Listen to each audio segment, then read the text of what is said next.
తెచ్చుకోవడానికి వీలుగా జరుగుతున్న పనుల్లో 37% పూర్తయ్యాయి. జగన్మోహన్ రెడ్డి ముఖ్యమంత్రి అయ్యాడు. అనంతపురంలో మీటింగ్ పెట్టాడు. ఈ జిల్లా మనవని నేను ఈ అంద్రినీవా సామర్థ్యాన్ని 3850 కాదు 10,000 క్యూసెక్కులకు పెంచుతా. మొదట 6,300 క్యూసెక్కుల సామర్థ్యానికి పెంచుతా. సమాంతరంగా మరో కాలం నిర్మిస్తా. మొత్తం 10,000 క్యూసెక్కుల సామర్థ్యానికి అంద్రినీవా పథకాన్ని పెంచుతామని ప్రగల్భాలు పలికి ఒక చెత్త జీవో ఇచ్చాడు. ఒక గంప బట్టి 5 సంవత్సరాల కాలంలో ఎత్తిన పాపాన పోలేదు. జరుగుతున్న పనులు ఆపేశాడు. అవే పనులు సంవత్సరంలో పూర్తి చేసి ఉంటే నీటి ప్రవాహ సామర్థ్యం పెరిగేది. ఆ పనులు ఆపేసి కొత్తగా పనులు చేపట్టకోకుండా 5 సంవత్సరాలు అనంతపురం జిల్లా భవిష్యత్తును సర్వనాశనం చేసిన వ్యక్తి జగన్మోహన్ రెడ్డి అని ఘంటాపథంగా తెలుగుదేశం పార్టీ తరఫున ఈ జిల్లా ప్రజల తరఫున మేము ప్రకటిస్తా ఉన్నాం. ఈ అనంతపురం జిల్లా ద్రోహి జగన్మోహన్ రెడ్డి అని ప్రకటిస్తా ఉన్నాం. వాస్తవాలు ఇంత పచ్చిగా ఉంటే చంద్రబాబు నాయుడు గారు మళ్ళా ముఖ్యమంత్రి అయిన తర్వాత 3,700 కోట్లు అదనంగా మళ్ళా ఈ బడ్జెట్లో పెట్టి అంద్రినీవా ఫేజ్ 1 ఫేజ్ 2లో పనులను పరిగెత్తిస్తూ ఉంటే సిగ్గు లేకుండా మాట్లాడుతూ ఉన్నారు అనంతపురం జిల్లా వైసీపీ నాయకులు. ముఖ్యమంత్రి గారు మొన్న స్వయంగా ఉరవకొండ నియోజకవర్గంలో అంద్రినీవా విస్తరణ పనులను పరిశీలన చేసి అక్కడ రైతులకు భరోసా ఇచ్చాడు. నేను మళ్ళా ముఖ్యమంత్రిగా వచ్చా, అంద్రినీవాను మళ్ళా 3,850 క్యూసెక్కుల సామర్థ్యానికి పెంచుతున్నా. ఖచ్చితంగా అంత నీటి ప్రవాహం ఉండబోతా ఉంది.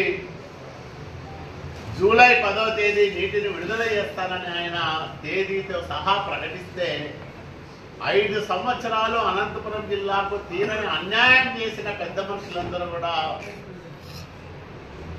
చంద్రబాబు నాయుడు గారిని విమర్శించే సాహసం చేస్తా ఉన్నాను. నేను అడుగుతా ఉన్నాను, ఒకసారి ఆత్మవిమర్శ చేసుకోమని అడుగుతా ఉన్నా. అనంత వెంకటరామరెడ్డిని కానీ, విశ్వేశ్వరరెడ్డిని కానీ, శివరామరెడ్డిని కానీ, మీకు సాగునీటి ప్రాజెక్టుల పైన అవగాహన ఉన్న వ్యక్తులు, ఈ జిల్లాలో ప్రజాప్రతినిధులుగా పదవులు అనుభవించిన వ్యక్తులు,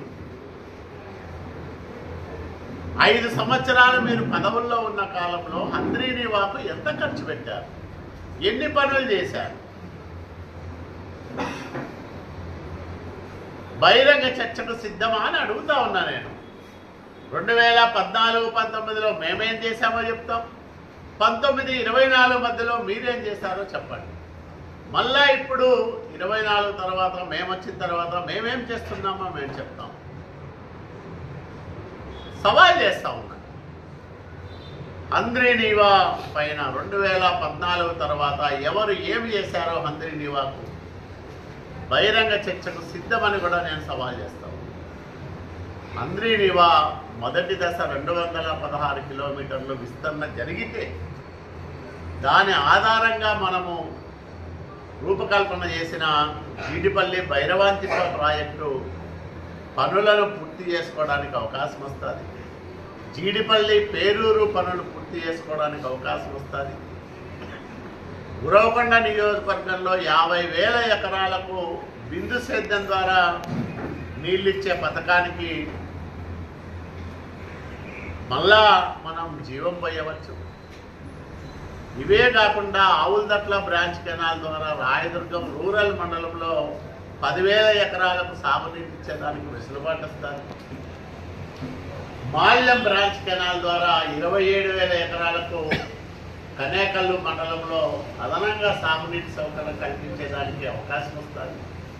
ఇన్ని ప్రయోజనాలు కళ్యాణదుర్గం, రాయదుర్గం, ఉరవకొండ, అట్లాగే రాప్తాడు ఇట్లాంటి నియోజకవర్గాలకు ప్రయోజనాలు చేకూరే ఈ కార్యక్రమాన్ని యుద్ధ ప్రాతిపదికన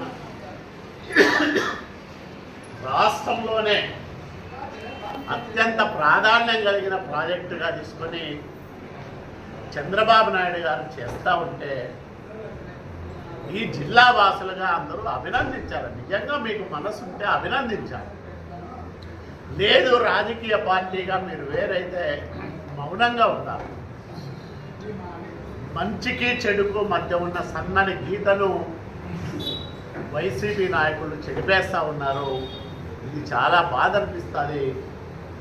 వైసీపీ నాయకులారా, మీరు ఆత్మవిమర్శ చేసుకోండి. ఎవరి హయాంలో అంద్రీ నివాకు ఏం జరిగిందో ఆత్మవిమర్శ చేసుకొని మాట్లాడమని నేను వాళ్లకు హితవు పలుకుతాను.